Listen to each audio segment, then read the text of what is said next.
like low key. Yeah, we can always hate on artists, but like at the end of the day, people are dying, everything's going wrong. Like she pulled the Kourtney Kardashian like, out at here. the end of the day, people are dying. People are starving. People are dying. Yeah.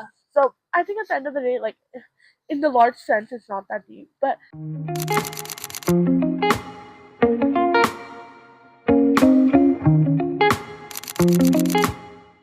Hi everyone, welcome back to another episode of G&L on campus. As you can see, the weather is getting so much warmer, so this is a special outside edition episode. You get a little insight to what Binghamton looks like.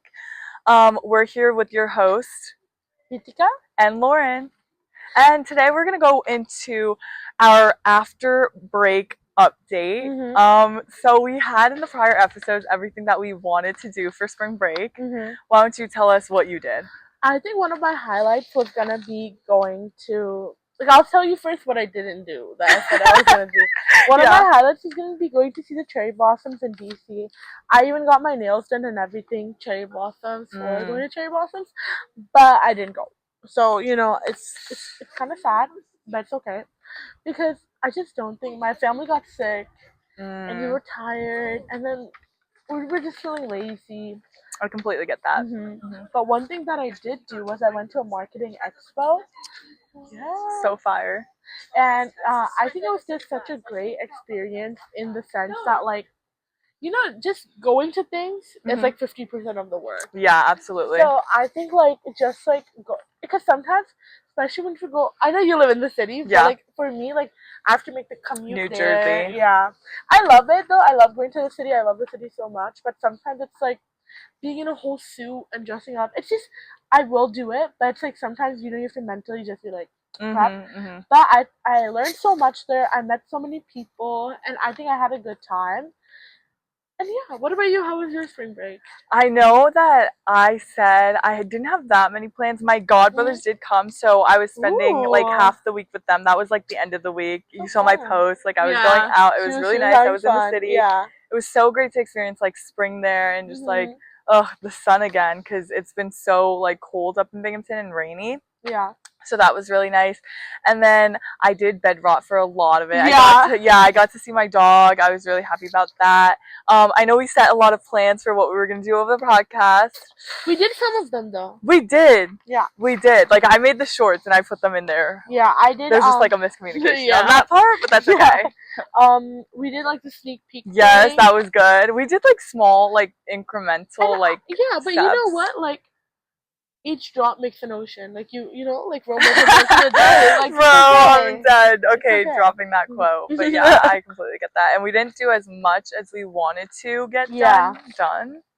And I think that's something we'll learn. Like obviously we're gonna be here for a long time. For sure. And also like hopefully new episodes. That's why it was a break, like and it was refreshing. Like honestly, I'm not gonna lie to you guys. Like I was so burnt out. I was so committed to like doing my finance society case competition and all of that. Like really I was so burnt out, and by the time spring break hit, I just needed a break, and I took it. I definitely get that. And I just feel like sometimes like when we didn't post one of our podcast, so apologies. But again, like Lauren mentioned, I think we're just trying to get better and trying to learn each day. And like we already have some ideas for like maybe next season. We were talking about doing like if it's hard or we can't do an episode, we're gonna have backup episodes ready. So we're just excited. That was on the download though. So you'll never know which one is the backup episode. It's true. You'll never know. But see, like it's just again proving the point that it's not that we're making mistakes only. But we're learning with you. Yeah, and we're trying to be really transparent. Yeah, it's when I hang out with her too much. But yeah, so that's what happened over spring break, and that's something that we learned, that we have to do more communication. I feel like when we get really busy in our lives, we don't communicate as much. That's huge on my part too. I had, like, for example, today I had this coffee chat before. Very business of me. It ran literally an hour over, and I told her I would meet her an hour before, and she was really good with like adjusting with that, and I feel so bad. But it's okay. I think sometimes it happens, right? No, for sure. And I feel like, especially with Lauren, like it's not like she was like fooling around or just I was like if it's sometimes like something like you have an important meeting or like you're really sick, I think that's totally understandable. Yeah, and it's being like understanding of each other. That's really important. So Okay, and that is pretty much what we wanted to address in our debrief session. Yeah. Not much that happened because we were away from school and all that, so just resting was really important. And you know, I feel like it taught us a lot about having a break and like giving us that time. Nice. It was really nice. Yeah, and like balancing work and life. Like we have to accept that we need a break sometimes. Yeah. And that's okay. Giving us that leeway. Right. But that'll leave us into our next segment, coffee chat segment. See you there. Guys, welcome to our coffee chat segment. Actually, more like refresher segment. It's so hot recently. I feel like everybody's in the mood for refreshers, not coffee. Yeah, definitely me. I mean, I was walking here, I was sweating. I was like, I need a refresher. Yeah, so real. ASAP. So, Lauren, you want to get started with some businessy stuff you've been doing recently? Yeah, absolutely. So, our past podcast, we talked about the ER case competition I was doing, and for those who don't know what that stands for, it stands for equity research, and so that's really finance heavy. Yeah. And it's really difficult too. Like at least in our school, it's not like one of the easier case comps. I had my presentation last week, and I was doing like practice with my teammate, and there's only one other teammate, so it was like pretty heavy on both of us to present. Yeah. We did our presentation, it was super great. Then they start asking the questions portion, and that's like you actually have to know your stuff for that. And I was so scared for that portion. And in the end, it went so bad. Like, they had, I mean, at least they asked us good questions. Like, they asked us questions that they were actually interested. Because, like, if you do bad, they usually ask you, like, 2 questions. And they're like, don't waste our time. But they asked us a lot of questions. That's a good sign. But at the end, I didn't know the answer to one of the questions. I didn't say I don't know, obviously. Like, you can't do that. Yeah. So I just BS some answer. Like, I was like, XYZ. And they were like, oh, sorry. They're like, that doesn't make any sense. I was like, bro. Aww. We're cooked. And so anyways, we didn't move on from that, but it was definitely a learning experience. I was traumatized for life. I was talking to one of my like mentors in finance, and they're like, it's a canon event, don't even worry about it. Your first one's like the worst. Everybody's first one's so bad. Yeah. And I was like, bro, I think that traumatized me. Yeah. But I also like, I feel like freshman year, especially because I'm graduating early, I have to choose between finance and accounting. Like, I have to know right now. And so yesterday, I was talking with my mentor, and it was a big conversation about, what should I do finance? Should I do accounting? It's like so impossible for me to choose because I don't know. Like, it's the future. Why would I know? And I'm like a little kid. I just came out of high school. Like, I know. And that's like a universal kind of experience that everybody goes through. The same thing like, should you do this or should you do that? I've always been like, you know, I've always said I want to be on the more creative side of marketing, like marketing. Sorry, I'm just kidding. Creative side of business, like marketing. However, job market with just marketing is really difficult. And like you, I think we talked about this. Again, I feel like Lauren and I are very ambitious people. Yeah. And I've also been on the track to graduate in 3 years. Yeah. However, we recently had class registration, right? Yeah. And one of the classes that I was supposed to take, I couldn't take because I think it's a junior class, and I have the sophomore time slot. So it got filled up? Yeah, it got filled up real fast. So low-key, then I'm behind one or 2 classes, and not on the 4-year plan, like on the 3-year plan to graduate early. But then it also has me thinking, like, should I just stay 4 years? Yeah. Because see, the thing is, a lot of marketing people at our school especially do marketing and MIS concentration, like double. And the truth is, that's because, like, I feel like, respectfully, it's really hard. Like, I've heard it from professionals saying, like, with only a marketing degree, it can get hard to get a job, you know? Like, I don't know. Then it's like... No, I completely understand what you mean. And, like, for that, I would definitely talk to, like, people in marketing, like, you know, those upperclassmen mentors that you have. Like, leaning on my mentors has been one of the greatest assets that I've had here at Binghamton. Like, they are so willing to help. Like, yesterday... And you don't get to... By the way, for mentorship, I just have to clarify this. You don't get to choose who your mentor is, by the way. Like, and I'm not just saying even for clubs. Like, you do get paired up, but, like, your mentor... The person who wants to help you isn't gonna be the person that like you choose. Like, you can't just choose this person because they're super successful. They got like a freaking like internship at Goldman Sachs. Like, you can't do that. That's like it comes like naturally, and who you collect with. Yeah, exactly. And like, thank God I'm in the transformational leaders program, right? Because that has given me so many different mentors, different people I could speak to. I like literally I consider them as family. Like they're so close to me. Like sweet. I was on the phone, literally I had to call up. I was like my brother, who's like just a mentor to me, like that I really admire. Like he's literally like my brother. I called him up. I was like last night, like this is my decision last night that I made on what I would do with my life. But Geetika says I change back like every 2 weeks. No, like, it's I so funny. But it's true. Okay, yeah, it's okay. Yeah. You continue. Yeah, but like it was my decision. I was like, should I do the investment fund? Should I go into finance? Should I do wealth management? What should I recruit for? XYZ. Or I could go into accounting. I could get my CPA. I could, become a certified public accountant. And I was just like sitting there with such great opportunities, but I was so stressed because I was like, this is the future. This is like life or death to me. And so I called up my brother and I was like, oh my God, what should I do? And as someone who's been in that position, it's so much easier to give you guidance, to give you help. We had like the exact same mindset too. And it's just like, you're able to really bond with that person and they'll tell you how it is too. Like if you can. No, that's so true. And I feel like also like just like a quick recommendation thing.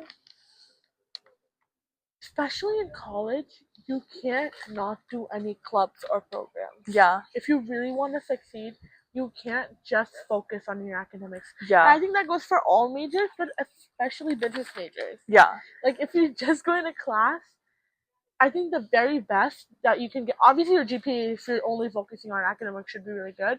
But also I think the best thing you can get out of that is maybe a connection with your teachers, like professors. But even then, how that's it. Like I don't know. I think that's ridiculous. A lot of the experiences and things I've learned throughout college have come from my clubs. I agree with that. And also, like, I was talking to someone yesterday and they put it this way.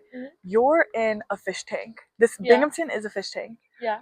You're competing with an ocean of people. You're competing with the Harvard grads. You're competing with the Yale. Like, you have to do something that differentiates yourself from that in order to get a good job. Everybody can't be freaking Nemo. Somebody has to be like the Dory. There's like other people out there. There are other characters in Finding Nemo, guys. You can't just be Nemo. Yeah, everybody can't be Nemo. And Nemo has no security right now. Okay, like he's like the anglerfish with the light. And he could literally get replaced like that. Bro could get replaced in an instant. Nemo, you can just be caught by the net. Yeah, like AI is gonna replace him. Why? What the heck? I'm just flying. Now we're getting a little, off topic. But anyways, going back to my case comp, like it was a really interesting experience. And from my conversation with my big brother, I was like, you know what? I don't have the passion that I wish I had for this. It's not for me. And I know maybe a big part of that was because, I got grilled. I got literally, I got roasted. Like, it was bad. It was so bad. Like, one of the worst case competitions I've ever had. And it was just not an enjoyable experience, which is probably why I don't want to do it. But it's like, being able to understand what works for you and what doesn't work for you is a big part of maturing. Yeah. And I think it's not, like, running away from something that scares you. Because it does scare me. Yeah. But it's admitting that it's not for me. Yeah, and like choosing a different path, like that wasn't my only plan. Having backup plans is super important too. And being on that side of a case competition was really rough, and I hope to be on the other side sometime. I know that you were judging a case competition, so let's learn more about that. Yeah, it was so cool. So I'm part of BEAM, which stands for Business, Entertainment, Advertising, and Media Club on campus, and I'm actually been an intern for them, and I love them. I think I don't know, I really enjoy my time there. I feel like I'm always learning something new, gaining new experiences. And one of them was not just being in a case comp, but actually judging one. And actually, it's really funny. Unfortunately, this semester, I didn't have the opportunity to do a case comp, but I judged one. So I don't know. I thought that was just really funny. I was like, damn, I really wanted to do one, but it's just oh, somebody's excited. I missed the timing for some of them, and then I just got too busy, and then I didn't want to do something I wasn't not over about. Committing to things exactly. Yeah. Again, at the end of the day, you're here for your academics too, so it's all about balance. But I think being a judge in case comp, it was actually much more interesting than I thought it would be, and I think I don't know, because I also have this thing, once I commit to something, I really see it through. So if I'm a judge, I'm a judge. You know what I'm saying? Yeah. I thought it was really cool. I thought it was really interesting to see again from a different perspective.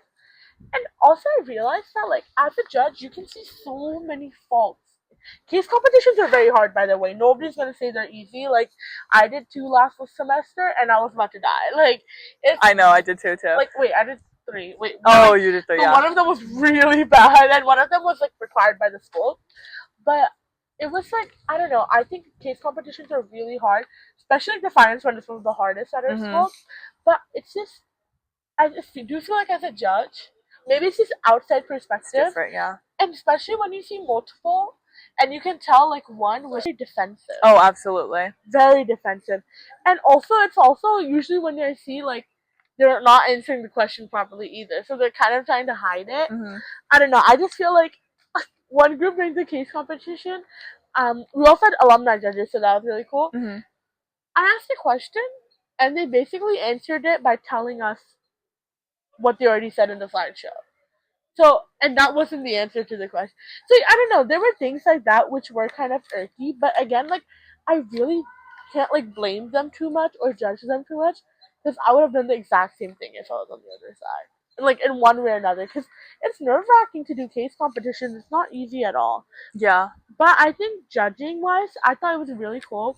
And again, I don't know. I feel like it opened another perspective for me, too. So hopefully, next semester when I do get to do a case comp, I see it more from, like, it's not what's good about your project, it's what's bad about it. Yeah. So you can fix the bad and show them the good. Are you going to be on Beam eBoard next year? Oh my god, can I tell you something? Wait, yes, can you? I just got an email on VP. Oh my god, that's so good. Who's going to be president? Harrison is still president. Oh, he's still? Oh, okay, yeah. No offense. I thought he was a senior, to be fair. No, Harrison's a junior. Oh, okay, makes sense. But Kayla's going to move on? I think Kayla is moving on. Is she graduating?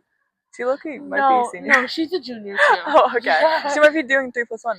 Yeah, maybe she is, but no, I don't think she's. I don't know if she's graduating. I think she mentioned that she might just, like,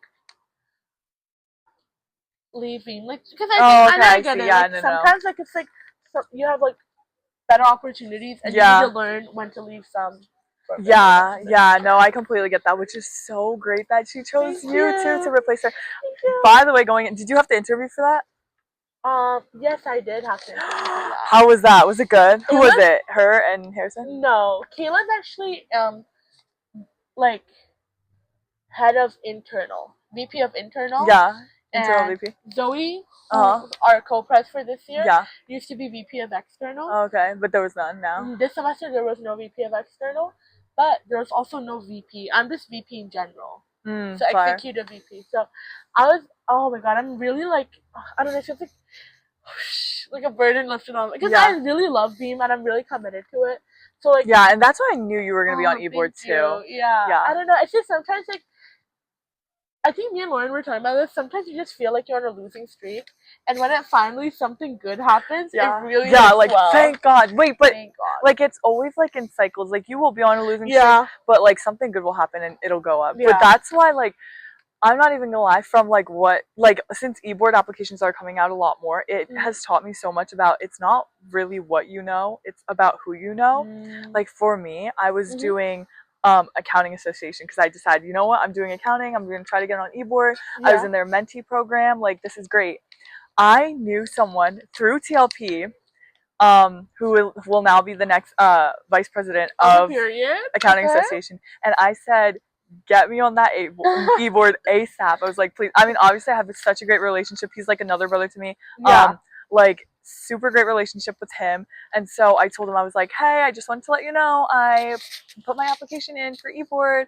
Would love if you put in a good word for me. Puts in a good word. I had a coffee chat with the president, everything.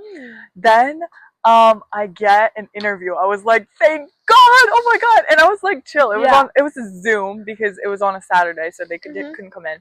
So it was like fun. Oh my God, my interview went so bad. Why? What happened? Bro, since it was on Zoom, I was low-key like, I was like, bro, when I was answering, but when I was answering a question, I forgot how to say one word, and so I just kept going like, I was lagging, bro. In real life, IRL lagging, bro. And I tried to play it off like it was lagging. I was like, oh, sorry, I don't know what happened there. But it was so clear that I just like forgot the word. It was so embarrassing. And then at the end, guess what? Since it's a Zoom interview, I didn't know how many things could go wrong in an online interview. Guess what? At the end, you know when you say bye, you're like bye, and they're like bye. Oh my god. One of the board members kept talking, and I didn't know they were talking, and so I had already left the chat. Yeah. And I just heard, oh yeah, by the way, Oh. And I was like, it's okay. I feel like it's not like they wouldn't give you a position because of that. And guess what? Guess what? Guess what? You didn't get a position. Nope, I got the position. Oh, I got that email. Wait, like, you were actually like wait, it was so bad. It was so bad. Like, bro, I'm genuinely, the interview was so bad, but like, it's because of who I knew and who put that word for me. They were like, oh yeah. And like, I texted him right after. I was like, ooh, interview went a little rough. And then after I got the decision, that was like, congratulations. I was like, oh my god, thank you. I know it was because of you. I could not have done it without you. And he was like, I'm not even gonna lie, you had that like in the bag? Yeah, in the bag. Like, but I just couldn't tell you before that. And I was like, oh my god, I'm so like dumb. Oh my god, dumb. Don't let me solo down. Come on. Should we in sync dance? 3, 2, 1. Okay. Keyboard. Let's go. Gia on campus. No, I can't. Oh my god, clip that. Vice President of Finance. Period. Bang. No tampon. And like, bro, and like, that's what that interview had taught me. I know, I've been talking about this bad interview, bro. Wait, yeah, because that was my downhill for a second, and then it went uphill. It was like it's a roller coaster. Yeah. Like that's what it felt. But you know, I have something to say about that. The whole thing about like sometimes about who you know. In my mind, it's always like I always felt like nepotism. Yeah, you know? But it's just like not true. It's like your network too. Yeah, like you don't have to be a nepo baby to be in a network. Yeah. Like you got that because you are so invested in that, and that's your time that you spent doing that. And obviously, Harrison's gonna know your name. You guys work together like all the time. Yeah. So it's like I know, like you deserve it versus some random Joe Schmo that maybe has a 4.0, maybe came from Harvard, whatever. Like, you know. That's the thing. I feel like I went to a speaker series one time, and there was a guy from CNN, and he was like just talking about like people were like asking like how to get internships, how to like kind of like move up in life, you know, gain experiences, and he said people are gonna say like. It's really hard. It's like I think it's like a complex situation, but obviously you can't take advantage of something because that's not right. Like let's for your example, right? You like thought like, oh, you didn't do that good, and only your like connection helped you get it. But I really doubt that a really prestigious association or a school would just let Lauren in because she knows she had it. Like again, she had it in the bag. Did the network maybe help? Sure, maybe it would have helped them personally, but I don't think it would have made such a huge difference. Yeah. You know what I'm saying? Like, and also, I think she was like kind of like over exaggerating. I do that. Wait, but also like that has happened to me a lot. Like for my driver's license, I thought I failed because I ran a red light. Oops, keep that on the do not on the. Wait, but it was by accident. Okay. But obviously, I would think I would fail. Yeah. Oh my god. But don't take my license away right now. Don't take my license away. I promise I'm a good driver. Oh. But anyways, so it's just like you never really know how good interviews go for you, but at the same time, like it's really important that you prep, but know someone on the inside. That's probably at the end of the day that's gonna defer you it's from. It's gonna be okay though. At the end of the day, you'll be fine. I think like I sometimes get really nervous about interviews, and even if I feel like I did good, I don't get them sometimes. Oh yeah. Just because you did good doesn't mean somebody didn't do better. That's true. Clock it. Lesson of the week. Okay. So definitely always learning and growing. And at the same time, you know, I was thinking about this opportunity that I could have done, and it was like investment fund, so finance. Yeah. And it's like everyone around me was like, you should do it, blah, blah, blah. It's like the worst that could happen is they say no. Like, any time that you spend prepping for it is not an opportunity missed because you learned something. You'll never lose opportunities or waste time if you're learning something. And I agree with that heavily. I mean, I still decided not to do the investment. But because I just felt like I was getting a lot of bandwagon and a lot of like influence from people in finance study and investment fund. So they're obviously going to say do it. It's not something I wanted to do, and like deep down I had to admit that, and so, my brother helped me a lot with that, so like realizing that, like staying true to your values, understanding yourself is really important at the end of the day as well. Because you could do 5 million things, but if you don't like it at the end of the day, what are we doing here? You know? Yeah, and I think that's a perfect way to wrap up our coffee chat for this episode. Absolutely. We'll see you in the next section. Yes, enjoy your refreshers. Lauren, isn't it such a beautiful day today? Yes, it is so beautiful in Binghamton, New York. And you know what? It's getting hot in here. Time for our hot topics, guys. And to cool you off this episode, especially with a little refresher vibe, with a refreshing little take on Coachella. Oh my gosh, that's what everybody is talking about. It obviously it's been over for a long time. This episode's gonna release when it's like really old news. Yeah, oh my god. Yeah, but Bieberchella and Sabrina Carpenter, there's this big bash over who's better. Ooh. Oh my god, as an avid lover of both, like I really by the way, Sabrina, when she got a lot of hate, I was a Sabrina Carpenter defender, so no one start writing on that now because I know you hated her album, whatever. I loved it. Wait, Sabrina Carpenter hate like when she was like talking about yodeling? No. I'm talking about before when she released her album. Wait, no, I wasn't in that yet. I wasn't in that. That's new stuff. I was talking about way back when. Like Girl Meets World. Girl Meets World. I was on that. Okay? Yeah. Take on the world. Okay, wow. This is really crazy. Wait, if that was actually okay. Continue. Wait, yeah, that's actually crazy because. Oh my god, that's a whole nother thing with Olivia Rodrigo. I love her and I watch Bizarre, but controversial because I don't know if you can like both, but I do. Anyways, we love so everybody. She headlined Coachella and so did Justin Bieber. Iconic. I saw Kylie Jenner was there, Hailey Bieber was there, everybody and their mother was there, except us. That's why I was Next year? Wait, yeah, guys, you gotta get us famous so that we can go because the price to go as an average citizen you can't afford. So wait, but we don't want to get too famous. Though, we need to get we gotta get sponsored by an influencer. We just need money, capitalism. Period. Yes. Period. Okay, this is like not even making sense. We sound like dodo brains. I can't. But anyways, so there's this whole thing that's like. Justin Bieber sat there. I mean, I really found it funny. Like, I think he's funny. They're completely different artists, so the way that they approached Coachella was really interesting and unique. But Justin Bieber sat there looking at old videos that he had, you know, playing memes, etc. And Sabrina Carpenter, oh my god, best performance I have ever seen in my life. I wish I was there. I got a lot of FOMO. Obviously, they kind of switched it up. They're talking about women, and they're saying, you know, they're put to this higher standard versus men, and that's kind of crazy, you know. And I agree with that. Low key, like people still was critical of Sabrina Carpenter, and they were absolutely loving Justin Bieber. So it's like, is there that, you know, disparity? Do we put women singers, women artists at a higher level than men? No, I think that's definitely a topic to deep dive in. And just to make it clear, I feel like Lauren is just talking about music performance, not like the comments Sabrina Carpenter made. But I didn't even talk about that. We can talk about that one after. But so that's just to make it clear, this is just like musical performance wise. Yeah. Like for women artists in general. Like they're talking about Taylor Swift as well. Such a high caliber of her concerts. 3 hour long. No other artist does 3 hour long concerts, by the way. Which is crazy.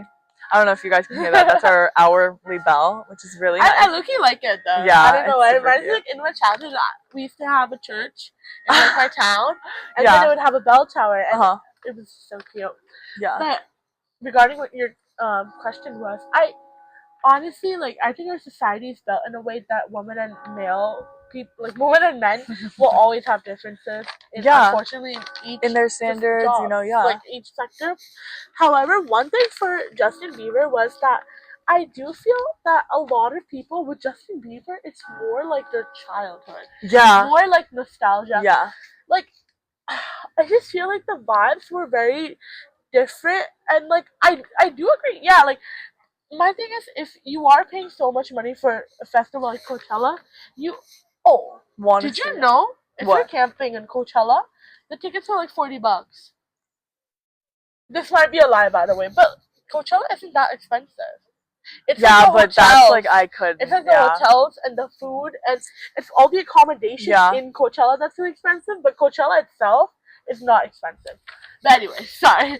But I do think like Justin Bieber's whole thing was nostalgia, and again the thing is Yeah. that That's we true. like grew up listening to Justin Bieber, Yeah, and like Sabrina Carpenter's Sabrina new. Carpenter had Yeah, songs like that is true. Like, yeah. 21. Oh yeah, You know, yeah. we Like we knew watched we her. liked her, yeah, but it wasn't in the same level as Bieber. Yeah, and also like he was, yeah, I get what you're saying. He's Mhm. like an established artist versus Yeah. like Sabrina, who's new and up and coming, and it's just like a different. Like she still has something to Yeah. prove. He's already done. He's made his millions. Also, as a marketing major, I have to say, right? Mhm. It's also how you market artists, right?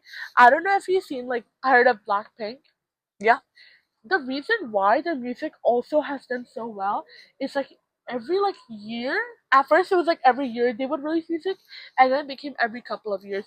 When you have a strong fan base and you can build up momentum and like make them wait longer, and then really take in as much as they can from like each comeback, it's just a crazy amount of support. Yeah, like And you don't become like irrelevant, so you don't have to put or, as like, much you don't effort become into doing common. that. You know, that's Yeah. the thing. Like with Sabrina, like she's been doing things. She's been releasing music tours. Like she has everything. Like I can't remember when the last time Justin Bieber performed. Oh yeah, you know that's what true. I'm saying? Like oh yeah, there's like it's like anticipation. once Yeah, this is like exactly. once in a lifetime Mhm. performance. And Yeah. like people are saying like probably thinking that oh yeah I'll see Sabrina Carpenter in her tour or I'll just wait next year when she releases her album. But when is the next time we're gonna see Justin Bieber? Yeah. So I think that was also a thing. But I do agree. I think there's always gonna be things between men and women, and not even according to the artist vision. Like yeah, society. they could be two different people. Yeah, it's just and it could have the society, same thing yeah. could have happened.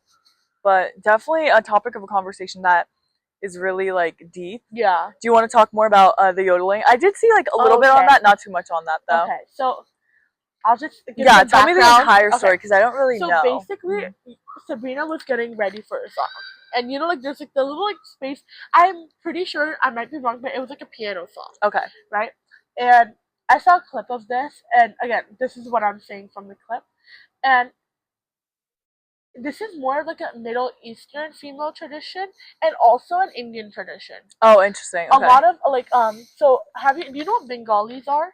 Yeah, of course. Yeah, you know Bengali people? Yeah, yes, okay. Yes, of course. Wow, I grew up in Queens. It's like the most diverse place ever. That's true. That's yeah. true. A lot of my friends were Bengali. Okay, that's really cool. But a lot of like Bengali females, it's like I don't want to do it because I don't think I'm gonna do it right. But it's like I forgot the word. It's like you lady. It's something like la la la, like something like that. But like more technique involved into that as well. But usually it's done when you're celebrating or in Bengali, sometimes religious functions they do that, but I think in Middle Eastern culture, it's for celebrating. Like in weddings, they do that when the bride is getting ready, like stuff like that, or like when something happens. It's supposed to be a very positive thing. Yeah. But when so people were cheering, right? Yeah. And I think one person in the crowd, like did the tradition, and Sabrina Carpenter was like, is somebody yodeling or something like that? Yeah. And I can see. At first, I can understand because I think even though America is a very culturally diverse place, there's so many cultures. Yeah, that like sometimes you're not exposed to exactly. it. Yeah. And I understand that can be difficult. And honestly, I feel like speaking for me, I didn't know much about this. Like I can't even say this tell you the name of it because I don't think I can pronounce it the way it's supposed to be. But like I heard it as a kid, but I didn't really know the meanings behind it either. So I think like I learned it as I grew older. But what really like irked me a little, like again, honestly, there are bigger problems in the world. Like I think that's nothing like low key. Yeah, we can always hate on artists, but like you know, at the end of the day, people are dying, everything's going wrong. Like you know, she pulled the Kourtney Kardashian yeah, like, out at here. the end of the day, people are dying. People are starving. People are dying. Yeah. So I think at the end of the day, like in the large sense, it's not that deep. But what irked me was when like she told her that's my culture. Yeah. And then Sabrina Carpenter was like, "Is yodeling your culture?" First of all, she wasn't yodeling. Yeah. And second of all, that's really rude. Yeah. Especially in this day and age, I feel like, yeah, that you know sounds like Mean Girl. I didn't see the video, so I can't really judge on it, but it does sound I don't a little... like that. Stop. Oh, yeah. Wow. Yeah. I don't know if she said that before or after, like, is that your culture or whatever? Like, that's my culture, but I don't know. I feel like, especially as a global artist, you need to have something like respectful. You need to know when to be respect. Again, you're representing people on a global scale, right? Yeah. You're trying to gain like global. You have so many global fans love you, and instead of like appreciating every person's love, like in a way, I don't know. I felt like that was a little rude. However, I also saw like a clip or two. A And clip or this two, is yeah, what okay, yeah, again, true. We also, weren't there, we're like, not yeah. like history professors. We're Yeah, not like yeah. cinematic, like Yeah, that was just like our take, like, you know, from away what we from saw. it, or like Maybe your it's take, 'cause, different. yeah. But I also did hear she apologized. Oh, okay, that's Yeah. interesting. Yeah, But also, she did like online. Huh?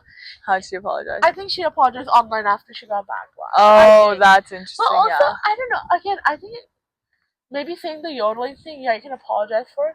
But when somebody says that's my culture, even if yodeling is their culture, what's the problem?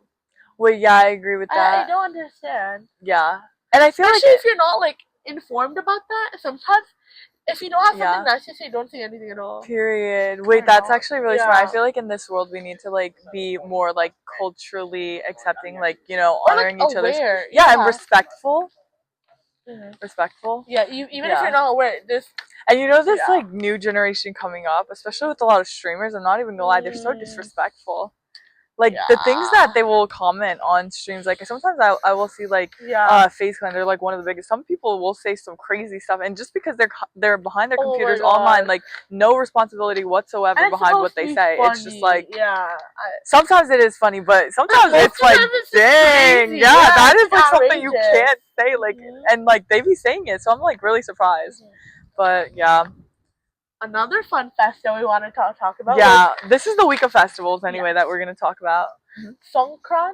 So Songkran, just a little background info, is a Thai festival, and I do think they have more cultural reasons behind it. But one of the really fun things that people do is that it's kind of like a water festival. Yeah. And they have like the streets are like shut down, and people are just going all around with like water guns and water balloons and like hitting each other and putting like it's just such a fun thing. And I think I just see it in TikTok. It's always been like once in my life, I want to go to Thailand and I want to go to the festival. Wait, that's the whole thing about like traveling too. Like we were talking about how unaware like people can be about different cultures, like different groups that exist, you know? And like I think a big part of that is, you know, traveling to places that you necessarily won't travel to. Like I agree. Sabrina will go to like Europe, the UK, America, whatever. But going to like Thailand, she might not go there. Like that is something cool. Like expanding your horizon. So like these artists travel a lot.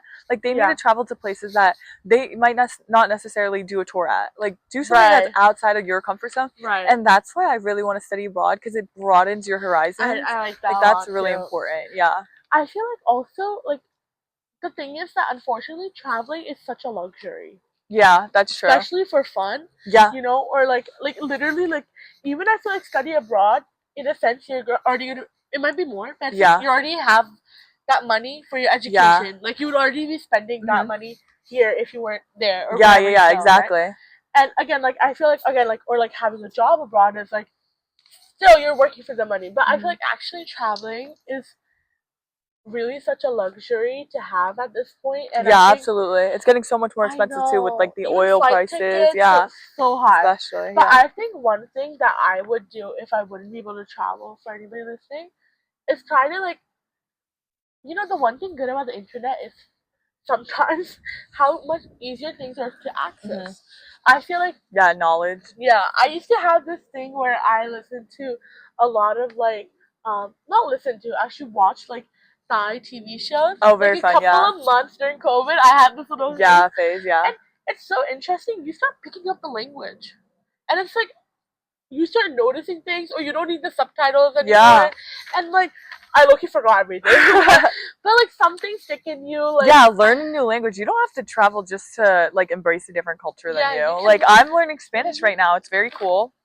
Granted, it is a gen ed, so but it's really cool to learn. And we also like don't only learn the language, we learn about the culture, you know, what the different words that there are and the variations of the Spanish language, you know. So yeah, if you can't travel, maybe there's still another way to appreciate cultures, or do fun things. Yeah, and I'm glad, like, or try different cuisines. Oh yes, that's like an easy one to do. Like, So, you know, like there's so many different cultures, especially being from Queens. I feel like we had so much access to different restaurants, like local restaurants too, that like were family owned and stuff. And so I would go into them all the time. I feel like here at Binghamton, I expanded my horizon in Indian food a lot more. I always get Indian food every night. Like I get that a lot, and I hadn't tried that before I came to Binghamton. Yeah, I had halal a lot because we had like a lot of local halal. Yeah, yeah. There was always like food trucks. So fire. Yeah, like, it was so good. But now coming to Binghamton, I've expanded my horizons by doing that. Obviously go to Merriam's for the for the halal as well too, so that's really nice. But you know, just trying new things. Like I feel like people who are picky, I get that, but I'm also picky, but it depends. Like if it's for a culture or a cuisine, like I've tried duck before. I don't necessarily eat duck every day, but I've tried it before for that culture in XYZ. So yeah, very interesting. So that wraps up our hot topic segment. I hope you guys are all cooled down now from that. Lots to unload, and we're gonna go back and deep into our wrap up session.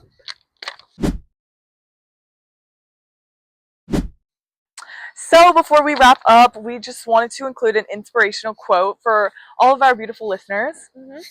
So, as you can see, the theme of this episode is kind of more about balance, and our quote of the week was stated by Dolly Parton, and who said, "Never get so busy making a living that you forget to make a life."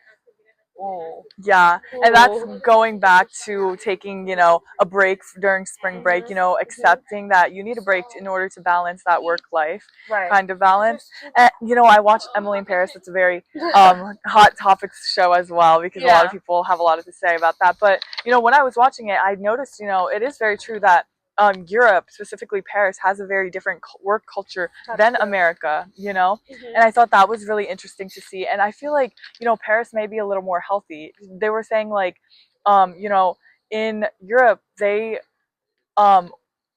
work so they can live. And in America, we live to work.